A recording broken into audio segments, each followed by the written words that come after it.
El ser humano comete actos pecaminosos porque está lejos de Dios. Si no se hubiera separado de Dios, no cometería los actos pecaminosos que son la transgresión de la ley. El primer pecado de Adán y Eva no fue apenas comer de un fruto, sino separarse de Dios y escoger su propio camino de muerte. Pero para entender por qué la educación es redención, necesitamos entender que el ser humano fue creado a imagen y semejanza de su Creador. Génesis 1:27 dice: y creó Dios al hombre a su imagen, a imagen de Dios lo creó, varón y hembra los creó. Esta imagen del hombre con Dios, esta semejanza, no era necesariamente una semejanza física, era una semejanza del carácter. Cuando Adán y Eva fueron creados, ellos reflejaban el carácter de Dios. Dios es misericordioso, es amoroso, es manso, es humilde, es compasivo, es tierno, es paciente, pues el ser humano era todo eso. Por eso Adán y Eva, antes de la entrada del pecado, ellos no discutían, ellos no peleaban, ellos no se acusaban. ¿Por qué? Porque ambos reflejaban el carácter de Dios. El problema del ser humano empezó cuando el pecado entró y Adán y Eva se separaron de Dios. Ahora, separados de Dios, no solamente comieron del fruto que Dios les había dicho que no comieran, sino que comenzaron a discutir entre ellos, a acusarse, no, que tú tienes la culpa, no, el culpable eres tú. Pero todo eso ya era resultado de haberse separado de Dios. ¿Por qué? Porque Adán y Eva tendrían el carácter semejante al Padre únicamente mientras se mantuvieran en armonía con el Padre, en comunión con el Padre, en la presencia del Padre. Pero infelizmente el pecado los llevó lejos, y a medida que el hombre y la mujer se alejaban de Dios, el carácter de ellos se iba deformando. Han pasado muchos siglos ya.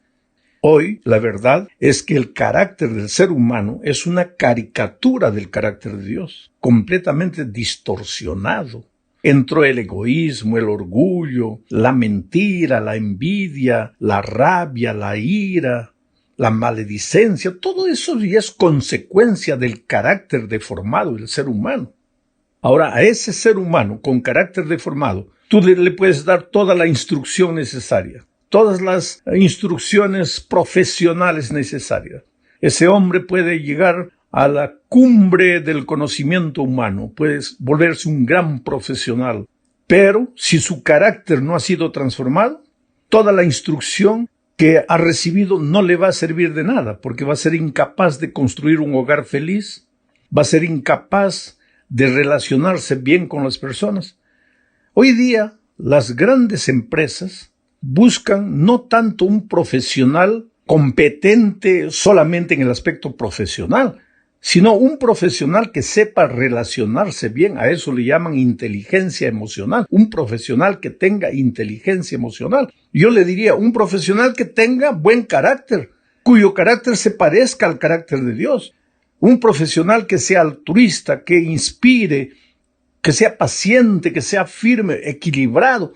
Pero ese profesional solo puede existir cuando el carácter del ser humano cambie, sea transformado. Pero sucede que el ser humano, cuando está alejado de Dios, su carácter está formado y toda la instrucción que tú le des no lo ayuda. Y tú sabes que educación no es apenas instrucción. Por eso educación es redención, porque agarras al hombre infeliz, destruido, acabado, y lo traes para cerca de Dios. Y a medida que se acerca a Dios, su carácter se transforma. Y entonces toda la instrucción que ha recibido tiene sentido, porque ahora él es un hombre bueno, un hombre que cada día se parece más y más a Dios. En ese sentido, los educadores tienen la misión no solamente de instruir, sino de traer a los seres humanos a los pies de Jesús. ¿Para qué? Para que Jesús los transforme y entonces toda la instrucción que ellos reciban tenga sentido. Vamos a la segunda parte de este estudio. Aquí veremos a Jesús como maestro. La Biblia, utiliza muchos términos para describir a Jesús. En algunas ocasiones le llama el Hijo de Dios. En otras ocasiones el Mesías, el Hijo del Hombre, el Salvador, el Redentor, el Cristo, o sea, el sufridor, el Señor, el Cordero de Dios. En fin, son nomenclaturas que se usan para referirse al Señor Jesucristo. Pero para aquellos discípulos que lo acompañaron cuando estuvo en la tierra, que convivieron con él, para ellos la mejor nomenclatura era maestro. ¿Por qué? Porque durante los 3 años de ministerio, Jesús se dedicó más a enseñar, a enseñar, a enseñar. Por eso sus discípulos lo llamaban maestro o lo llamaban rabí, que es la misma cosa. Ahora, ¿por qué todo esto? Porque aunque Jesús había venido al mundo a buscar y a salvar lo que se había perdido, o sea, a redimir al pobre pecador, Jesús utilizó la educación y la enseñanza como el instrumento para cumplir su misión de redimir. No hay modo de mostrar el camino de la vida al ser humano que sufre y padece en el territorio de la muerte sin enseñarle primero que está apartado de Dios y que por eso vive sumergido en problemas. En segundo lugar, enseñarle que él no puede salir de esa situación por sus propias fuerzas. Y tercero, enseñarle que Jesús es el único camino de regreso al Padre y que si él no vuelve al Padre, su carácter nunca será cambiado. Y mientras su carácter no sea cambiado, él no podrá ser feliz como persona y ni podrá ser feliz a las otras personas. Llámense familia, esposa, hijos, hermanos, padres o llámense semejantes en la empresa, en la industria, en el lugar donde tú trabajas. Entonces, cuando Jesús estuvo en esta tierra, él quería redimir al hombre, rescatar al hombre, salvar al hombre, pero él sabía que el instrumento para eso era la educación, la verdadera educación, no la instrucción. Jesús puede haber instruido, pero su misión educadora no se limitó a la instrucción.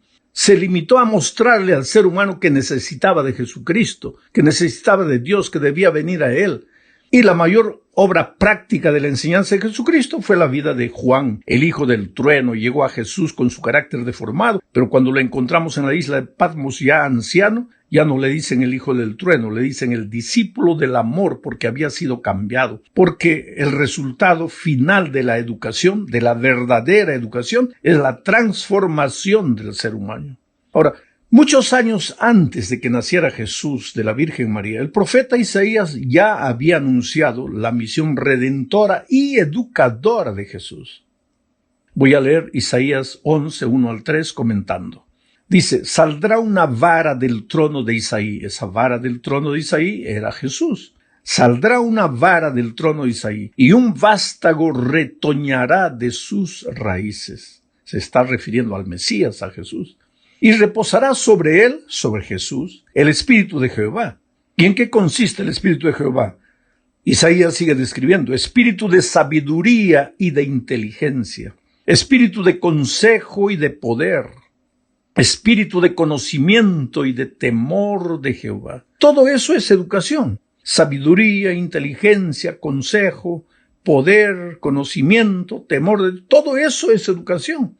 Isaías estaba describiendo que el retoño de Isaí vendría a este mundo, el Señor Jesucristo, para enseñar y le hará entender, dice, diligente en el temor de Jehová. ¿Y cuál fue el resultado de todo esto? El versículo 9 responde, la tierra será llena del conocimiento de Jehová, como las aguas cubren el mar. Y cuando la tierra sea llena del conocimiento de Jehová, podríamos decir, la tierra ha sido educada, los seres humanos han sido educados, porque al conocer a Jehová han sido transformados, han entendido que no pueden vivir sin Dios, y al venir y convivir con Dios, el carácter de ellos se transforma. Entonces todo lo que hayan aprendido de teoría les vale. ¿Por qué? Porque ahora ellos son corazones limpios, corazones que aman, corazones que también se vuelven vehículos de educación para otras personas. Vamos ahora, querido, a la tercera parte. Veamos aquí la obra educativa en el tiempo de Moisés y de los profetas. Pablo dice en 2 a Timoteo capítulo 3 versículos 15 al 17 lo siguiente. Y que desde la niñez, le dice Pablo a Timoteo, ¿no? Y que desde la niñez has sabido las sagradas escrituras. ¿Pero qué sagradas escrituras? No el Nuevo Testamento, porque todavía no se había escrito. Se estaba refiriendo como sagradas escrituras a los 5 libros del Pentateuco, a los libros proféticos, históricos, poéticos, en fin, al Antiguo Testamento. Sigo leyendo. Pablo le dice a Moisés, y que desde la niñez has sabido las Sagradas Escrituras, las cuales te pueden hacer sabio. Mira la palabra sabio, sabio para la salvación, por la fe que es en Cristo Jesús. Porque cuando tú eres sabio, pero sabio para la salvación, entonces toda la instrucción y el conocimiento que adquieres te ayudan, encajan perfectamente y te ayudan a seguir avanzando y creciendo.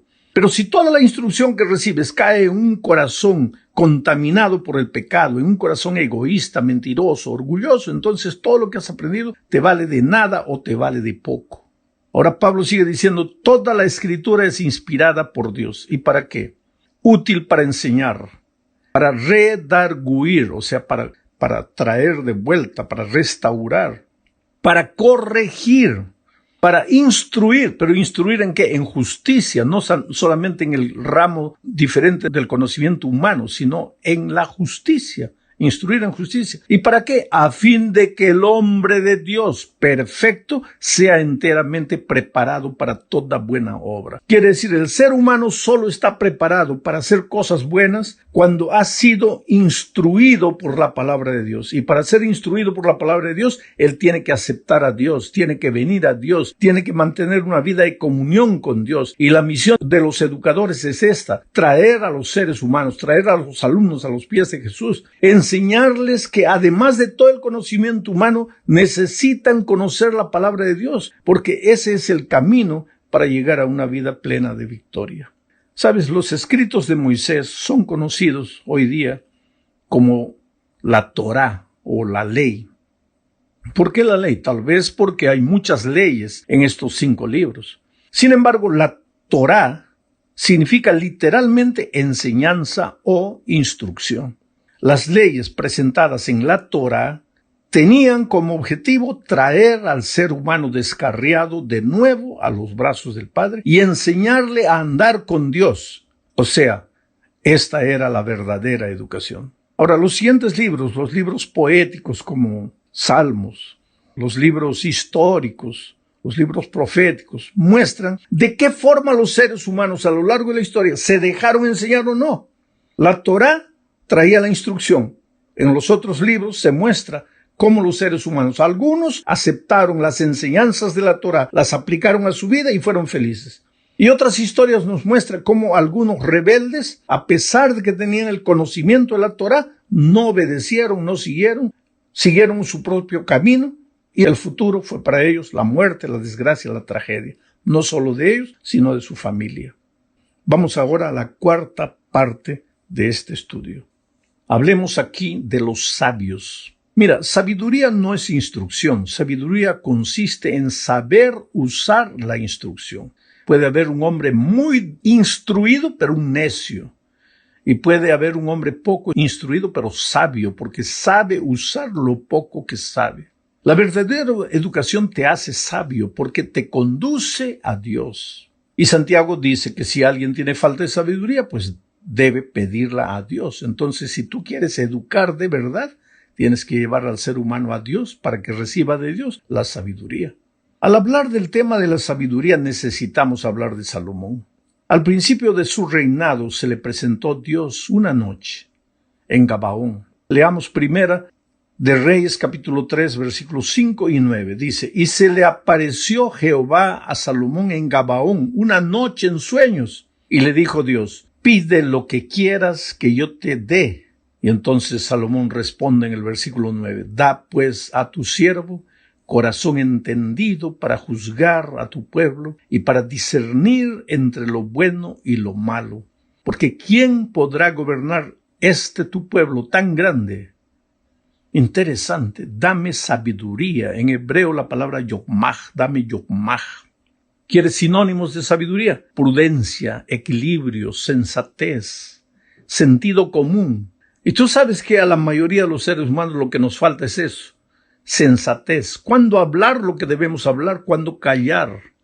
¿Cuándo decir? ¿Cuándo no decir? ¿De qué manera decir? ¿Por qué decir? ¿A quién decir? Equilibrio, sabiduría, sensatez. Grandes profesionales son derrotados por falta de sabiduría.